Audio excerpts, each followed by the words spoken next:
ہے کہ رمضان اور قرآن یعنی ماہ رمضان میں دو بڑی خوبصورت چیزیں ہیں، ایک روزہ ہے، ایک قرآن ہے۔ احادیث میں مضمون ملتا ہے کہ روزہ بھی شفاعت کرے گا اور قرآن بھی شفاعت کرے گا۔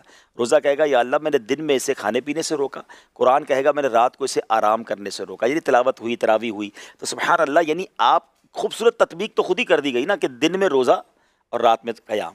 اللہ کرے کہ ہم اس انداز سے رمضان گزاریں کہ اچھا پھر دن میں روزے میں بھی وہ روزہ ہی ہو، کھانے پینے سے صرف رکنے کا نام روزہ نہیں ہے۔ روزہ رکھ کے جناب گناہ ہو رہے ہیں، روزہ رکھ کے جیسے میں سن رہا تھا آپ ٹائم پاس پر بات کر رہے تھے، انہوں نے بڑا پیارا جملہ کہا کہ ٹائم پاس کرتے کرتے کچھ اور فیل نہ ہو جائے۔ تو ہمیں روزہ پاس کرنا ہے، ٹائم پاس نہیں کرنا، روزے کو پاس کرنا ہے، یعنی وہ پاس ہونا چاہیے، وہ فیل نہ ہو جائے۔ یہ امتحان ہے۔ اچھا روزہ جو ہے ایکچولی کھانے پینا تو رک گیا، آنکھوں کا بھی روزہ ہے، زبان کا بھی روزہ ہے، ہاتھ کا بھی روزہ ہے، خیالات کا بھی روزہ ہے۔ تو اپنے آپ کو پیوریفائی کریں، اور اس کے لیے بہترین طریقہ جو ہے نا، اب لوگ جو میں سن رہا تھا آپ میں سے کچھ لوگ بات کر رہے تھے کہ یار ٹائم نہیں گزرتا، اتنی بڑی